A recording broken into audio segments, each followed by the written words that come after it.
Eccoci qua, siamo sempre a Recoaro 1000, chiudiamo dalla festa della montagna in compagnia sempre del sindaco Giovanni Ceola, di Paolo Asnicar, presidente dell'associazione Vivi Recoaro e membro anche del consorzio Vicenza È, e si aggiunge anche Fernando Manfron, che è presidente della comunità montana Agno Chiampo, che ha organizzato questa festa. Sì, l'abbiamo organizzata come la organizziamo ogni anno per dare l'avvio, diciamo, ufficiale un po' a tutte le attività che si svolgono in montagna, perché la nostra montagna è bellissima, non è soltanto importante dal punto di vista paesaggistico, ambientale, ma anche per tutte le attività ricreative e sportive soprattutto che si svolgono in montagna, come quella della mountain bike, quella del nord walking e di tante altre attività che la montagna vede ed è protagonista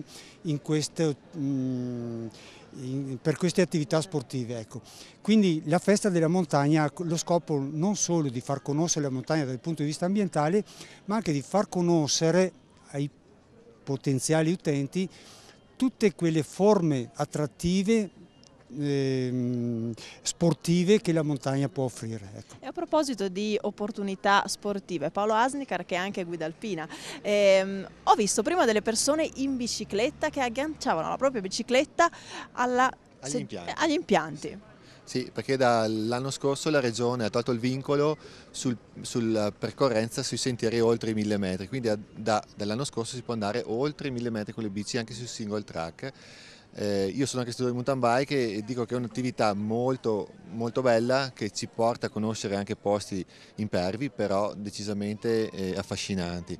Gli impianti ci aiutano a portarci in quota per poi scendere in sicurezza sui sentieri che abbiamo tracciato sulle nostre montagne. Grazie Paolo Asnicar. Chiudiamo con il sindaco, insomma è importante perché la montagna non muoia che ci siano iniziative di questo tipo e io credo che questa festa della montagna sia un segnale nella giusta direzione. Certo, il comune di Recoaro rappresenta la superficie che per estensione è il comune più rappresentativo del nostro territorio. Con la comunità montana che organizza appunto questa giornata vogliamo intraprendere come amministrazione un percorso proprio di collaborazione per sfruttare tutte le esperienze positive che in questi anni sono riusciti a avere a sé. Quindi un rapporto stretto con loro proprio per andare incontro alle esigenze del turismo sportivo, del turismo in generale e delle famiglie. Grazie Sindaco, grazie a tutti i miei ospiti. Chiudiamo qui questo speciale che noi abbiamo dedicato a Recoaro Terme e a Recoaro 1000. Vi invitiamo a venire a visitare questi luoghi dove tra l'altro vi abbiamo fatto vedere che si mangia anche bene. Grazie ancora e restate con noi perché Verde Nord-Est continua.